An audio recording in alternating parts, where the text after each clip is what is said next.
Welcome back to Overhead Athletics. I'm Max Wardell. We're going to go through some cupping techniques for the posterior thigh, specifically the hamstring insertions as they go down into the tibia.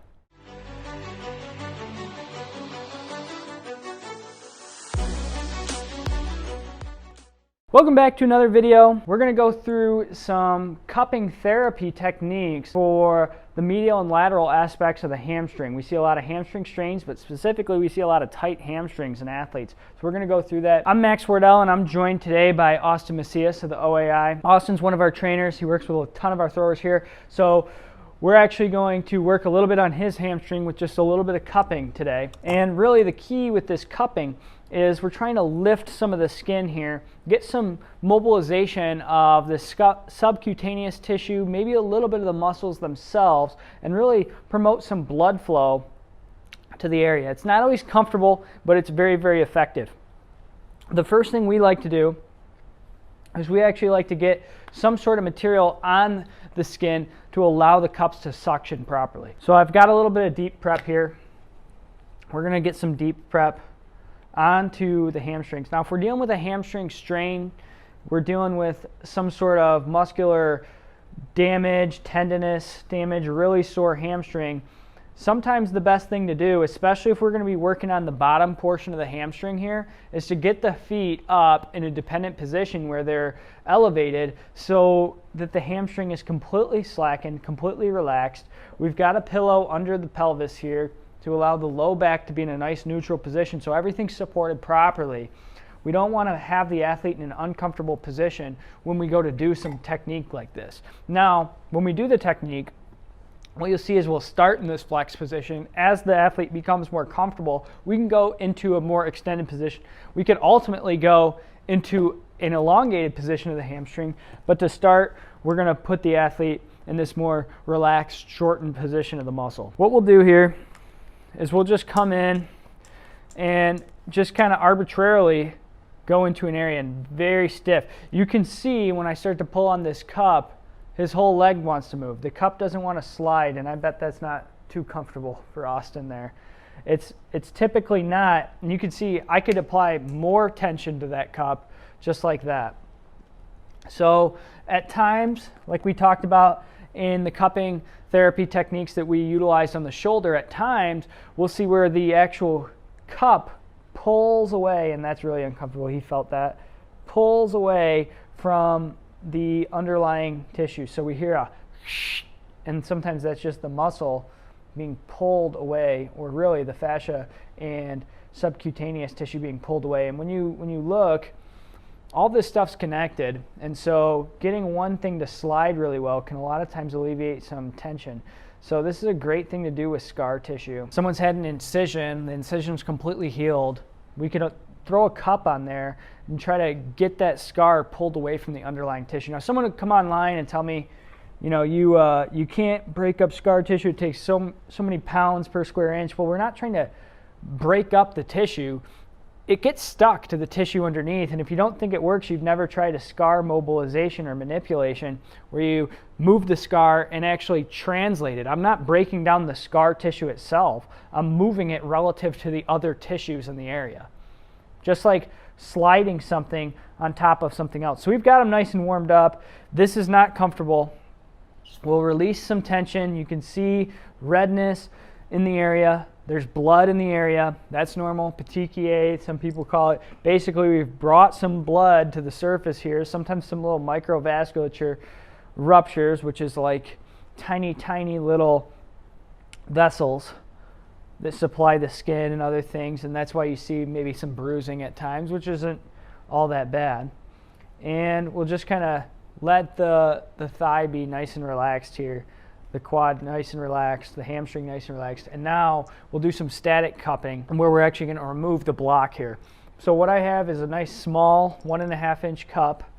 We're going to bring that down into the lateral aspect here. And so we have the peroneal nerve that comes around the common peroneal that dips right here next to the fibular head. And we also have the tendons of the lateral hamstring, the biceps femoris that comes in there. I'm going to put it in that area and just pull. It's not going to pull, it's not enough to really pull the nerve and pull the muscle into the cup. And we've seen through ultrasound studies that there is a difference in the muscles after and before they've stretched. So we can know, hey, look at them before, look at them after, and we see that the density changes. When we look at the ultrasound, the structure of the muscle remains the same, but we see the cross-sectional area changes.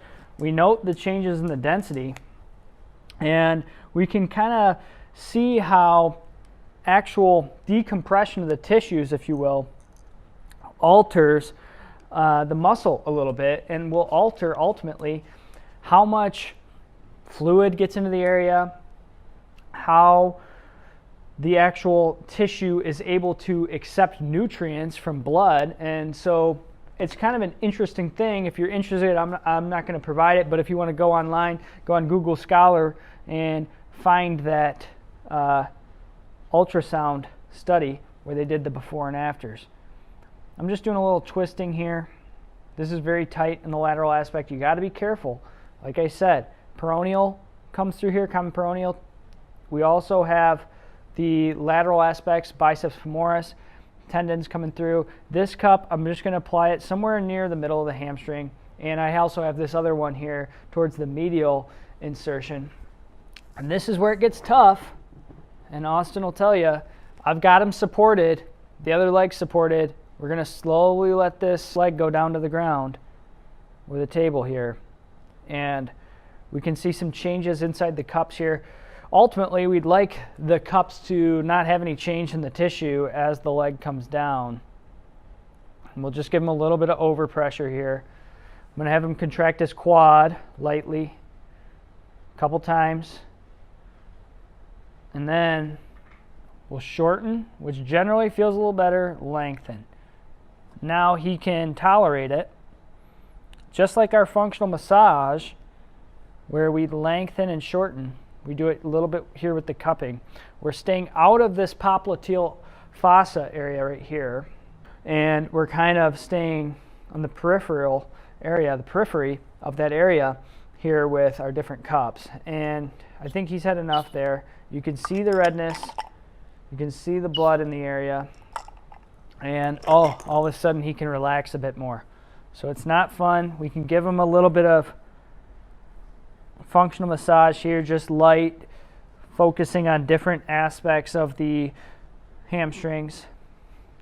Still note more tension here on this biceps femoris insertion.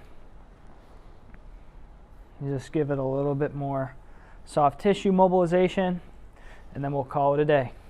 So there's some cupping techniques with and without movement, with some activation, reciprocal inhibition that we utilize for the hamstrings. You can see the redness. You can see a little bit of that where he may get some bruising in here. And that's kind of normal, to be expected. But in the end, great little tool that we have in our toolbox to separate some of these tissues, get them moving on each other, and then ultimately influence some blood flow, some fluid proliferation, alter the fluid dynamics here of what happens in this posterior compartment here. Make the muscles do this a little bit, and that's what we see with those ultrasound studies, and that's what we see when we actually utilize it with athletes, is a little bit of increased healing time for some tendinous, myotendinous injuries, strains, sprains, and soreness.